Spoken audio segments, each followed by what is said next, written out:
Mga tiyaying, mga tiwing, magandang hapon sa inyong lahat. Ang layo na nitong naano namin dito. Pinunta namin ni Karen. Basta meron kaming importanteng lakad about sa insurance ata to nila ni Karen. And then hindi na ako pumasok doon. Sila na lang doon sa loob. Dito na lang ako sa sasakyan kasi wala naman akong gawin doon. At ngayon mga tiyaying, ganito yung natin, aura natin ngayon mga tiyaying. Naka-red tayo ng earring. Meron tayong necklace dito. Basta ganyan lang, minsanan lang to mangyari dito sa sa Canada. Kasi lahat ng mga galawan namin dito ay parang nagmamadali. Kaya today nakita ko na talaga na may time pa akong magsuot ng mga jewelry at nagsuot. Ito bago din naman to mga tiyaying. Bili ito ni Karen. So mayroon tayong ito Tory Burch na sling bag na regalo din ni Mabel ng pagdating ko dito. Ito. So wala, naka-short lang tayo dito ng maitim. Gaya din ng mga kagawian natin doon sa Pilipinas na mahilig tayo ng mga mga short lang, mga hindi naman masyado short, basta above the knee or above the knee talaga mga tiyaying. So pakita ko sa inyo ang aming pinunta. Ayan sa Unique Comfort. Naalala ko din yung trade name ng business ko noon na Unique Beauty Enterprise. So wala na yun kasi hindi ko na renew dahil hindi na ako mga tiyaying. Nag-business at may Sushi Crave Japanese food ata ito mga tiyaying. So dito malayo-layo yung kuha natin. Pinuntahan natin. At itong sasakyan na gamit natin mga tiyaying ay ang sasakyan ni Karen, ang jeep. So kanina dumaan kami doon sa from the house hanggang doon sa work ni Mike. Ang dala naming sasakyan ay yung van ni Mabel. Nung pagdating doon nag-exchange sila ni Karen ng sasakyan. So ito na yung gamit namin, ang jeep. Wala tayo masyadong mga activities mga tiyaying. Nag-update na lang ako sa inyo na dito tayo, lumabas tayo. Supposed to be kami ni Mabel ang aalis. Mayroon kaming mamamasya lang sana kami mga tiyaying doon sa sa kaibigan ni Mabel ata at mag-grocery, mga ganon ba. Pero dahil matagal sila kasi nagpamassage si Mike, si Joseph, sinamahan niya. Ito namang si Karen ay tinawagan akong magbihis na para isama niya ako, magkakain daw kami sa labas pagkatapos dito. So yun, inuna na lang namin ito dito mga tiyaying, saka na lang kami kakain. So yun na, ang oras natin ngayon ay alas 6 ng hapon.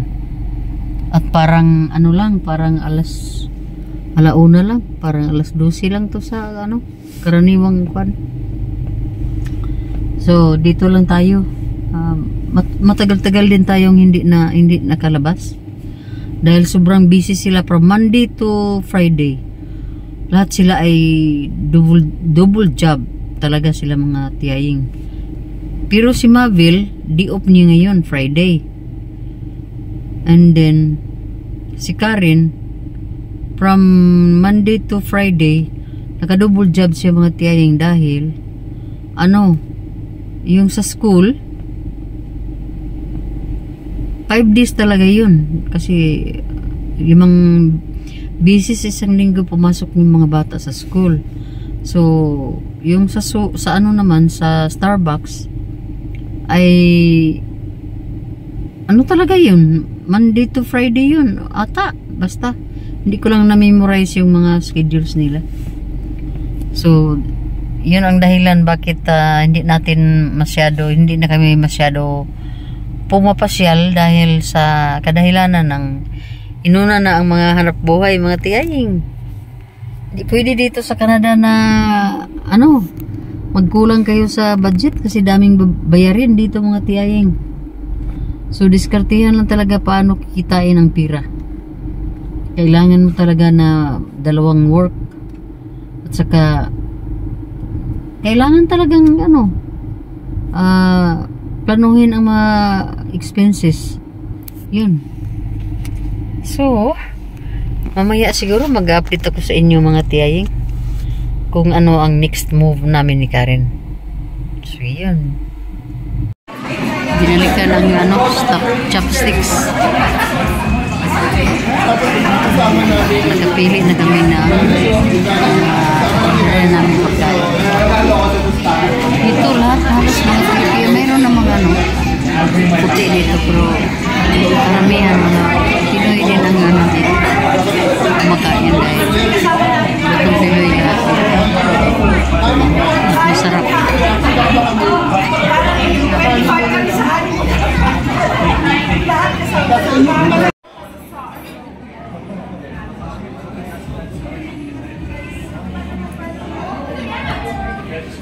Tagal ang order.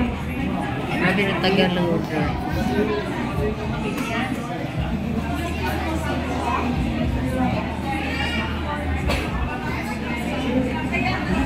Kasi kukunti lang yung mga staff. Kaya yun, hindi na linis yung table. Hindi na clear.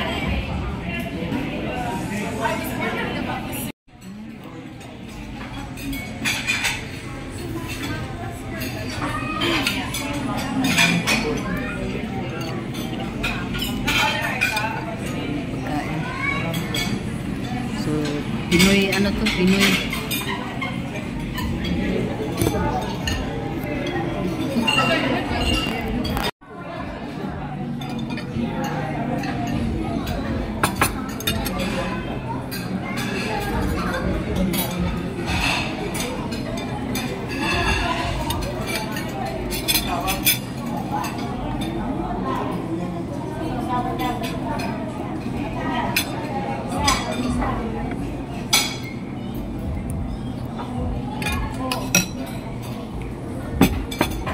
Madali po, amin ko lang tissue, madali po.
Si Karen dyan, galing kami sa aming dinner, kaming dalawa, and then excuse me,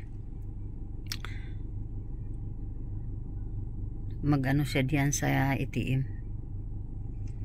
So dito na kami malapit na kami sa bahay. Dito na kami sa Sobeys. Sobrang lapit lang, ilang meters lang, bahay na. Mga tiyaying. Busog na ang tiyay. Busog na si tiyaying. Doon kami kumain kanina sa chopsticks. Yung Pinoy restaurant. Dami mga Pinoy doon. Yun ang puntahan ng mga Pinoy pag gustong kumain ng masasarap na mga luto ng mga Pinoy. Kasi alam mo naman dito sa Canada, mga fries, mga ano, mga tinapay lang yung sa kanila, mga ano, burgers, ganun yung mga pagkain dito. Iba talaga ang pagkain sa Pinoy na kasanayan na natin. So malapit na tayo sa bahay at doon na tayo doon na naman tayo mamalagi sa ano, sa sala, manood ng TV, maghugas ng mga pinggan. Kasi yun ang trabaho ko dyan. Kawawa naman yung mga anak ko kung sila pa ang mga tiyay, sila pa ang maghugas ng mga kinainan, no? So tagabantay din ako ni Inton kasi nga sila tagdalawang trabaho nila dito. So yun na lang din ang tulong ko sa kanila, mga tiyay. Hello mga tiyay, magandang gabi sa inyong lahat. Gabi na pero mamalingki pa kami. So ganito ang suot natin palagi dahil makakap tayo dahil maulan. May ulan din ng kunti sa labas. So nagantay na akong tawagin. Yan. Magandang gabi. Gabi pero ang liwanag. Aalis kami mga tiyaying. Ito yung dadalhin namin sasakyan. Kasama si Kayla, ako, si Karen at saka si Inton. So ngayon kami ay ano na, plasta na tayo dito. Sige kay, ikaw sunod na kay. Yan, Kayla Julian. Kayla Julian, may buo.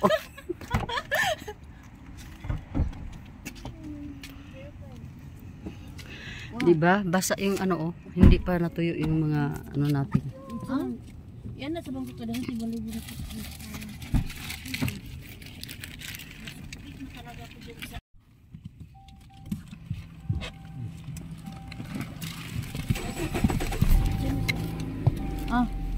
Kanala ito sa likod ko.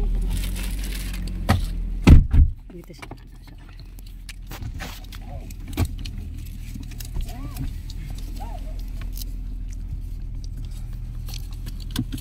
Kiss ate kiss. Ano ba yun? Here we go. Yan ba yung binibili niya sa Galileo? Grabe yung amoy. Oy. Next tayo.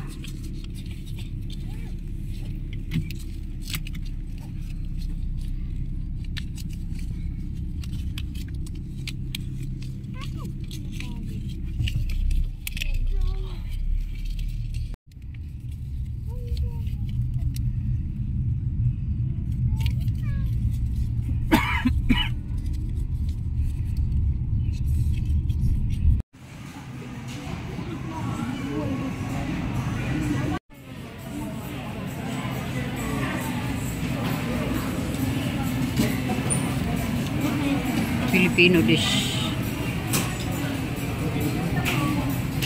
Sinugbang isda. Ate, kumbo ng dinuguan.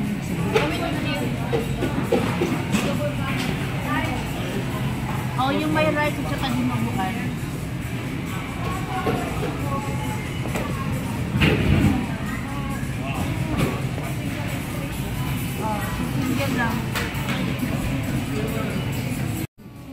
Yan, kahit na dito naiipit na tayo dito, naglaro pa ng kuwan, oh.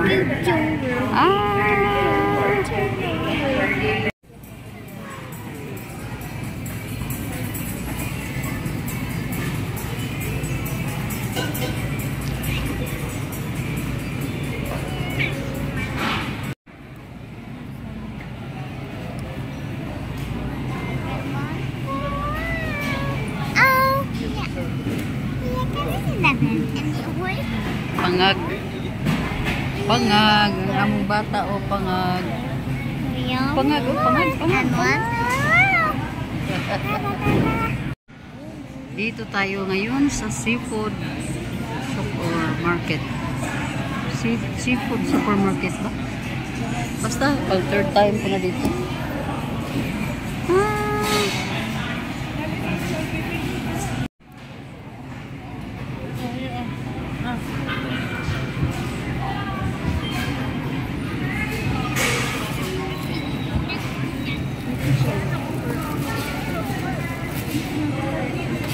Ha?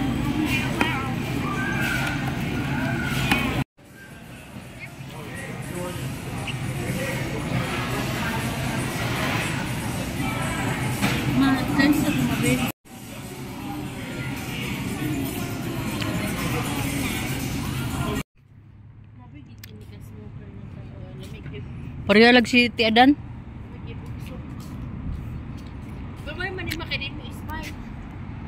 Seafood City.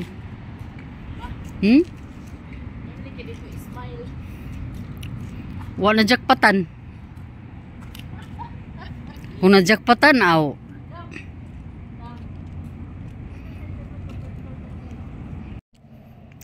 Galing tayo dyan. Punta tayong Walmart daw kasi bibili tayo ng water.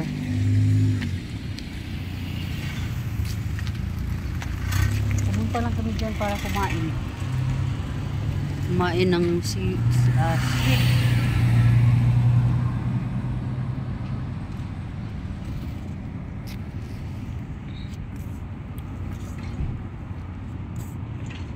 Financer of the day.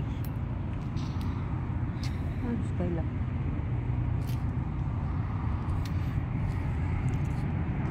So, medyo ano na ngayon, tahimik na. Yung plane, oh, parang ang lapit lang nag-plane, oh. Ha? Ang lapit lang. Andyan lang sa ano namin. Ang lapit lang, oh. Dito ko na lang. Ha? Ugma? Niya, aman data. Oo, lagi. Mingaw na, oh. Kukunti na lang ang ano, mga car na nakaparada. Kasi malapit na mag-close ang ano, itong Seafood City Supermarket. Antay na namin si Kayla Julian. Si Julian Kayla. Bayad lang ng tubig, ang tagal.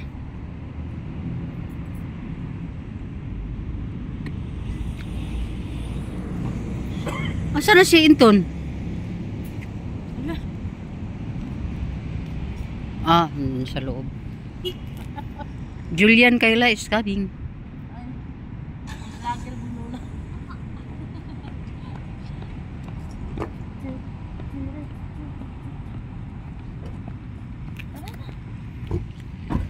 Nagpa-vlog pa ngayon.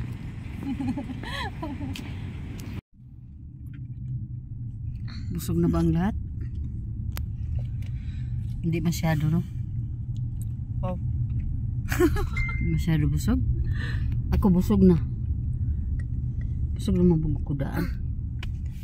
Hi, Inton. Ah, dito pala?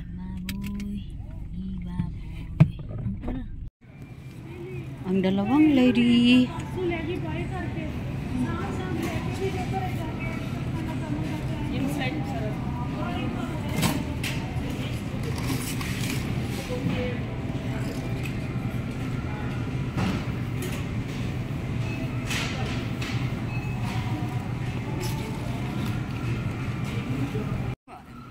Iparipan palang kuanin niya, wala ra bagi ko ika afford. Laka, namula lagi ka. Bidayong tabi. Dayong ta. Ah, dili na tahulat. Bugat ba yan ng tubig?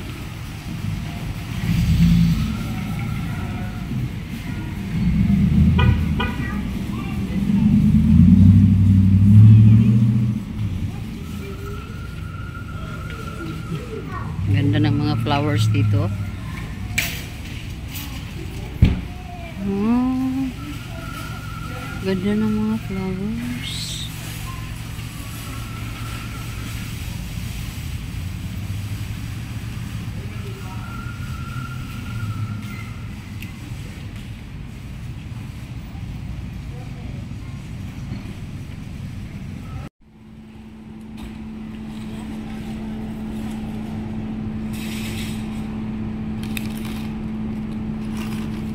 Lahir gyud maka-gym ba?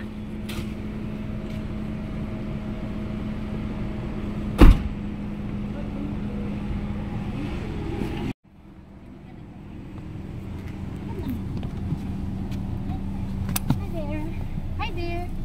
Say hi there. Hi there. Ayan, may ano doon, oh. May High five. bigger. Binigyan ni Karen ng tubig at saka water. We like it. Like this. No. We won't like it. Hello mga tiyaying, mga tiyuying. Gabi na, ano bang oras na? Ah. Mama. Malapit na mag... Ito na ito, iring kay. Pati ang rabbit kay. Sa ayun, ano yun? Rabbit man di ay. Ako at nalagot ako itong rabita. Yan, nimbura po si Chapa ba? Oh, ito kita ni Chapa doon na kadlaw.